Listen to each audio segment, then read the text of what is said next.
So in this video, I'm going to discuss 10 countries that are selling their passports in 2023. Now, these passports are either sold through straight donations, which is a direct cash purchase. You donate this amount to the country. The second option is real estate purchase, and there are a few other options like bank deposits, bonds, etc. So I'm going to deep dive into all the options in this video. And there's also going to be a couple of bonus topics as part of this video. So the first bonus topic is going to cover a Plan B document versus an access document. Now, these two documents are not the same. An access document is a document where your access can be revoked at any point in time. I'm going to give some examples which will explain this in more detail. Versus a Plan B security document is something completely different. Unfortunately, based on the options that are available, you don't find both these two in the same product. So these have to be looked at separately, and based on what you are looking for, your options might differ. The second bonus topic that I'm going to discuss is the upcoming investments that are most likely to be launched in 2023, meaning they aren't currently being sold. They are about to get started. The governments have made all the plans ready for them to launch these programs in 2023. But in the first part of this video, I'm going to rank these citizenship by investment passports in the least to the highest ranking, and my assessment and analysis why I'm rating them this way. So make sure to watch this video right through till the end so you don't miss out on any of the important topics. But before we get started, if you're new to my channel, my name is Jay, and here we discuss investments that lead to residencies, citizenships, and a whole lot more. So if you haven't subscribed, take a moment and subscribe right now so you're always informed and updated on the latest and greatest regarding any of the programs. Make sure to also turn on the bell notification so you get instantly notified the moment there is any change with any of the programs. All right, so number 10 on my list is St. Kitts and Nevis. Now, this used to rank much higher, but this has dropped to number 10 on my list, and I'm going to get to the reason why. But first, let's understand the program. This program up until 2022 end was sold for 150K donation, meaning you donated 150K to their government in one of the donation funds, and you could obtain citizenship in this country. You could obtain the St. Kitts and Nevis passport, one of the more stronger passports amongst the Caribbean options. The other ways of obtaining this passport was through real estate purchase. 400K property on the open market, you could again qualify for the St. Kitts and Nevis passport. Now, I'm not a big fan of real estate investment because obviously you have to maintain the property, manage the property, sell it off, and a whole lot of hassle. So the donation is a very straightforward option in these cases. The latest update from St. Kitts and Nevis is that they have slashed their price from 150K to 125K. So there's a 25K discount if you were to obtain this passport. Now, there are some issues because of which it has dropped to the number 10 spot in my opinion. And if you are interested in learning more about the issues that are impacting this program, you can return and check this link. This talks about the entire episode in more detail. So St. Kitts and Nevis stands at number 10. At number 9 stands Vanuatu. Now, this program costs 130K for a single applicant. So if you invested 130K, you could obtain the Vanuatu passport. Again, not one of the strongest CBIs out there. Now, the reason why Vanuatu costed 130K is because it had the Schengen access. It was very fast to obtain. It was relatively easy to obtain one of these documents. I don't personally recommend this program because, again, a lot of questionable people may have been able to access this document. Now, because of the impression of its due diligence, I personally don't like this document at 130K. Again, it's a great option, but not at 130K in my opinion. Now, the latest big blow to Vanuatu has been that its Schengen access has been revoked. It has been terminated. Now, I have personally reached out to the government officials of Vanuatu to see if they can reduce the price of this program to make it more competitive. Now, if you have missed out my video on Vanuatu to this effect, you can return and check this link. This talks about more of the efforts in more detail. So there is Vanuatu at number 9. At number 8 is Antigua and Barbuda. Antigua and Barbuda is one of the cheapest programs available for families, for large families. If you're looking at a single applicant, it's still quite cheap. It's 100K in donation. Again, there are other real estate options which I don't recommend. Real estate, especially approved real estate in a Caribbean country, is not my favorite option. And if you have a larger family up to 6 members, the cost goes up to 150. Again, one of the most cheapest options that you can find for larger families. There have been some questionable Asian cases in the recent past from this country. Again, something that you should take into account when you're purchasing this type of travel document. Overall, it's a decent option in my opinion if you're looking for something cheap, if you're looking for something fast. One of the biggest negatives I see with Antigua and Barbuda is the residency requirement as compared to other Caribbean options. Now, the other Caribbean options don't have any physical presence requirement. You don't actually have to travel to the country at all. You can do the donation remotely. You can purchase the citizenship, you can purchase the passport, and you don't necessarily have to set foot even once in the country. With Antigua and Barbuda, there's the 5-day residency requirement, which in my opinion doesn't make a whole lot of sense because you have to then keep that into account. Now, this is not obviously immigration, legal, tax, or financial advice. This is educational content and my personal assessment. Again, the passport is issued only for 5 years, so it's not the standard 10 years. It's the 5-year document that you get, before which you have to renew. Again, the renewal is contingent on the fact that you maintain the residency of 5 days in 5 years in this country, and for that reason, despite being cheap, it clocks at number 8. At number 7 is Dominica. Again, Dominica is one of the cheaper options. At 100K for a single applicant, you can obtain the Dominica passport.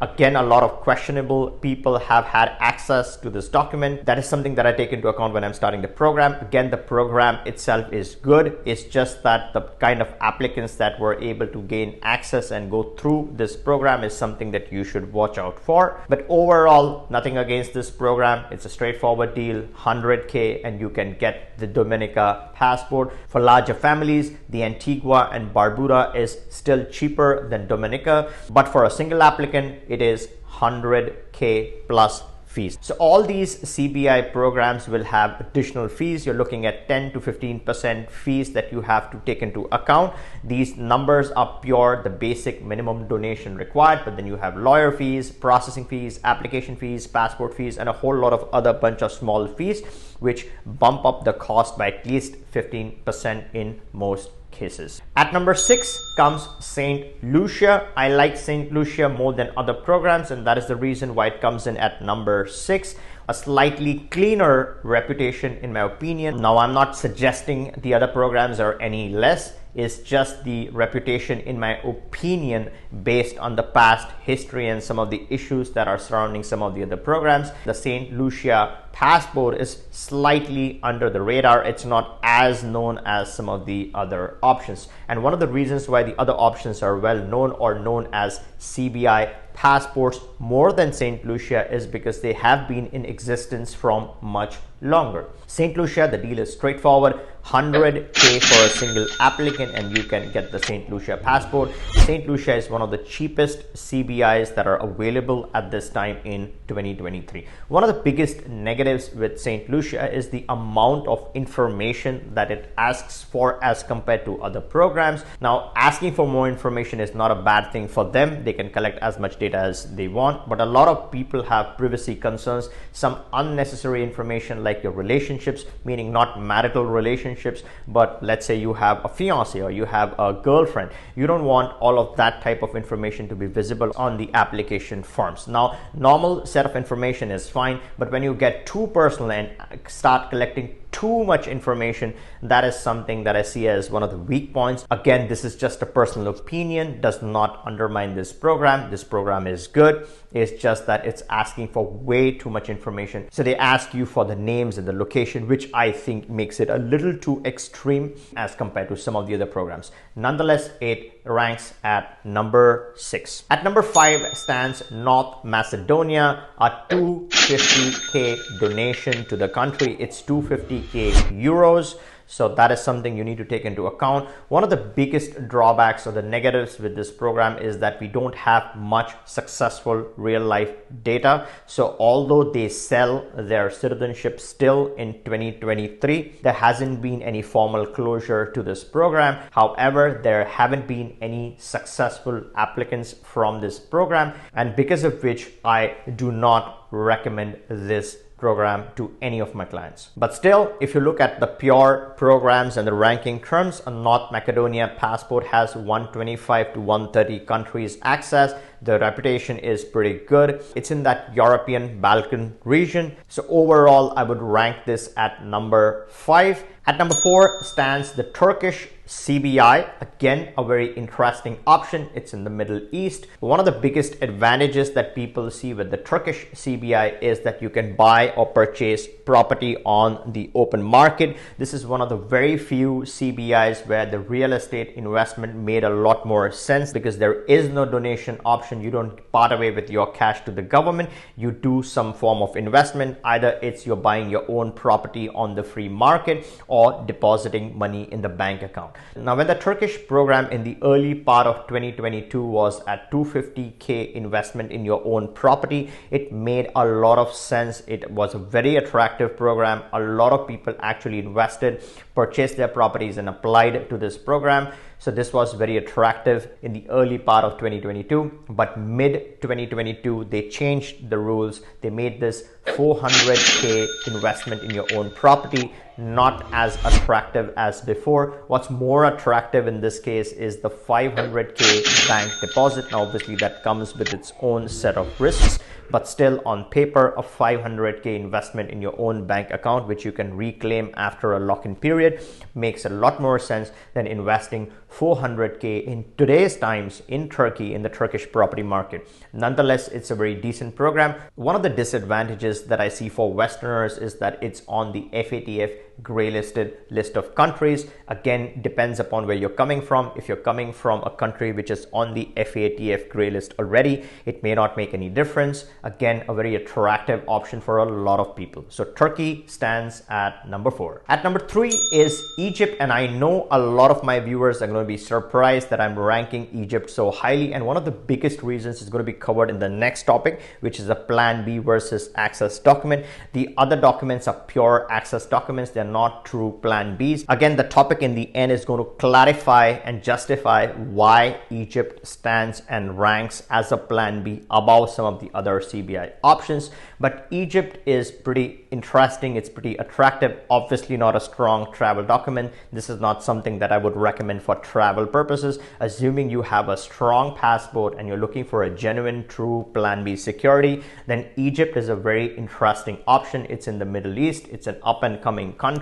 It was inflicted with a lot of issues in the past, but of late the country is looking more and more attractive. Now, in order to get the Egypt CBI, there are 3 key options. One of the straightforward options is the 250k donation.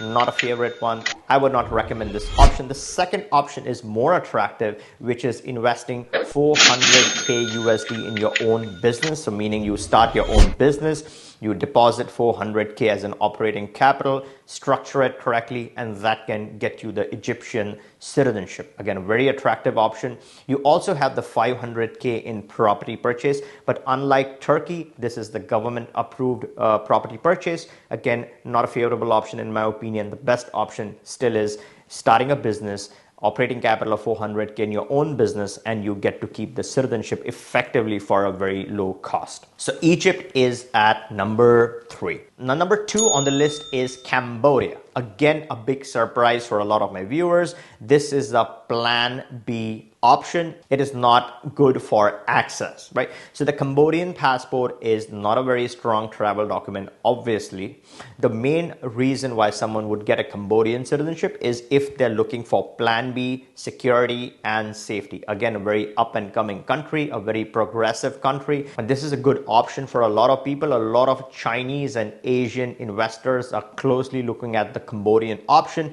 One of the biggest USPs, it's not a very obvious CBI UBI option, and not a whole lot of people even know that Cambodia sells their citizenship, so slightly under the radar. So when you're in the country, you can set up your plan B structure. It's a very convenient option. Again, in my opinion, a very solid option. So the way to get a Cambodian citizenship is through a donation of 245k USD. Now there are some other fees that you have to pay in addition to the 245k, but the base amount is 245. If you're looking for a real estate purchase, it's slightly more than 300k USD. Again, not a good option in my opinion, because this is an approved project that you would need to make your investment in. The straightforward option would be the approximately 250k donation to the country, where you can obtain the Cambodian citizenship. This, in my opinion, is more of a plan B as compared to some of the other access documents. So at number 1 for best plan B security, I have Jordan on my list. It's a beautiful country. I have first-hand account from a lot of friends who have traveled and lived in Jordan. It's an amazing, stable country. The hospitality and the welcoming attitude of the locals is one of the first things that strikes a lot of people who travel to Jordan. So if you're looking to set up your home, if you're looking for plan B security, if you're looking for getaway, if you're looking for that elite high-end country, this really provides you a premium lifestyle. I'm a big fan of this country. Jordan is an awesome, amazing country, which is only on its way up in its quality of life, in its stability of life, in the plan B security that it has to offer. Obviously, it comes at a price. It's not an access document. So if you're purely looking just for access, Jordan is not your solution. If you're looking for true plan B security, then Jordan is number 1 on the list. One of the slight negatives about Jordan you have to keep into account is that it's also on the FATF gray listed countries. So if that's something that doesn't bother you, then this could be a great solid option. So the investment threshold in Jordan matches up with the programs that have closed off like Cyprus and Malta, but I feel Jordan is a much better plan B than Cyprus or Malta. With Cyprus and Malta, you have extreme regulations that govern you. There's a lot of spotlight. They have been abused in the past. There's a lot of investigations that are happening. So if you want to avoid all of that hassle, and if you want to look at something low-key, high quality, a true plan B, then Jordan is a very exotic location, which is in fact even better than your typical Cyprus and Malta and those type of countries. So the investment amount is $1 million in a bond. There are cheaper options like $750K, but then again, those have some conditions and some requirements. The most straightforward option is to park $1 million for a fixed term and get your hands on this beautiful plan B security option of Jordan. Now, the first bonus topic is plan B document versus an access document. Now, access document is something you pay the money, you get a lot of access in theory, on paper. This access is vulnerable, right? So some of the key recent examples that you've seen is Vanuatu lost its Shenzhen access. So let's say you paid for the Vanuatu passport, you thought you want to get some access. The moment they evaluated the option, they revoked the access, and there goes your money in the dumps. Similarly with Grenada, it's the only Caribbean nation to offer that E2 feature. So a lot of people thought, let's do the donation, let's get other access along with the E2. But recently the E2 access was revoked and terminated. Now, if you haven't checked out that video on the revocation of E2 access, you can return and check this video. This talks about the entire episode in a lot more detail. But the long story short, Grenada, as I covered, is 150K. Let's say you decided to pay 50K for that E2 access and you thought you're going to have a backdoor entry into the US. The next thing is that they terminated the E2 access and you lost that 50K if you thought you were paying for the E2 access. So these documents can lose access at any time. There could be changes on the fly and you could lose a lot of your money. So similarly, there are other talks where countries are looking at the access that were provided to some of these options, and your document can significantly diminish in value.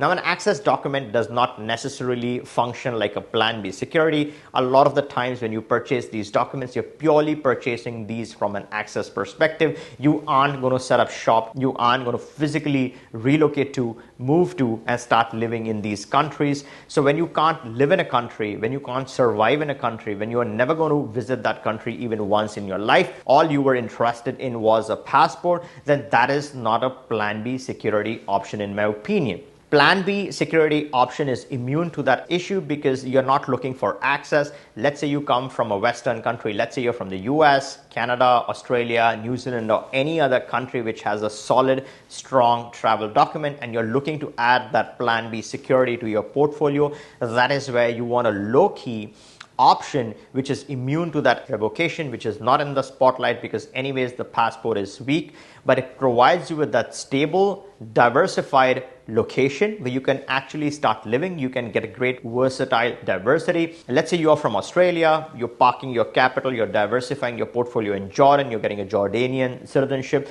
Now you have Australia on one side and Jordan on the other side. Now this is classic diversity at its best.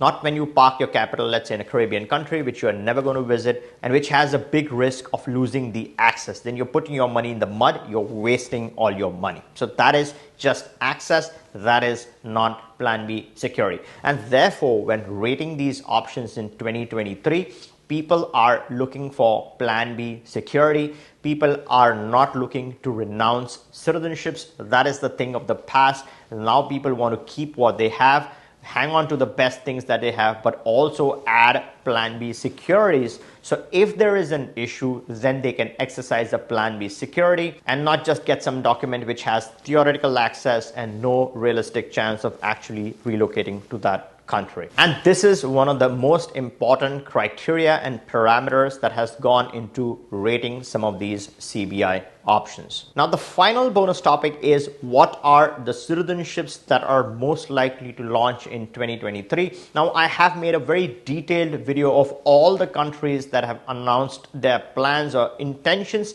to start a citizenship in 2023. And if you haven't checked that video, you can return and check this link. This talks about all the potential options that could possibly roll out in 2023. But the two most likely ones to launch in the early part of 2023 are, first one is CAR, the Central African Republic. This is not for everyone. If you're looking for a very cheap passport, all that you're looking for is to get a citizenship without donating any money, then you're investing 60K in the Sango coin, and then you can obtain a CAR citizenship. Now you have to lock in the Sango coin for a certain time frame, then you get to withdraw it back. Again, there's significant amount of risk associated with purchasing something like that. So you can almost consider this as a donation. Think of it as if you're going to lose the 60K and then you should be fine. I don't recommend the CAR citizenship unless there's a very specific reason you want access to the Africas using an African identity. Then in that case, the CAR passport is interesting. But the number one likely one is Armenia. Now this one is very exotic, very interesting. So there are a lot of Armenians around the world. There are good chances that you might have Armenians in your family, at your work location, etc. Again, a very popular destination. A lot of expats travel to Armenia. The real estate in Armenia has been exploding. A lot of Russians keenly looking to purchase a lot of Armenian real estate. Again, in my opinion, a very interesting option. So the most attractive plan is the 150K investment for a certain time frame. You're looking at 7 to 10 years. Again, it's not a donation. So yes, no one has seen what happens after 7 to 10 years or what that value of 150K would be at that point. But nonetheless, it's not a donation. You're parting 150K for a certain time frame, and then you can gain access to an Armenian citizenship. This is not for access. This is Plan B security. There's a clear difference between the two, and that is why you would consider Armenia, not just going to a list where you're looking at some numbers and making the assessment based off of that. If you're looking for true Plan B security, then Armenia is quite interesting. The other option that they have listed is 100K in the tech sector. Let's say you're opening an IT company and you're investing in structuring the 100K, but in that case you have a lot of requirements that you have to set up and structure, so it's more risky. The straightforward option is the 150K investment, which can then lead to that Armenian citizenship. Again, this program has not officially launched. They have made their intentions clear to launch this in the early part of 2023. So all eyes on this program. If you are interested in getting the latest updates or developments on this or any other program, make sure you're subbed to my channel so you get instantly notified, and turn on that bell notification so you get instantly notified. I hope you liked this video. If you did, give it a thumbs up and catch you in the next one.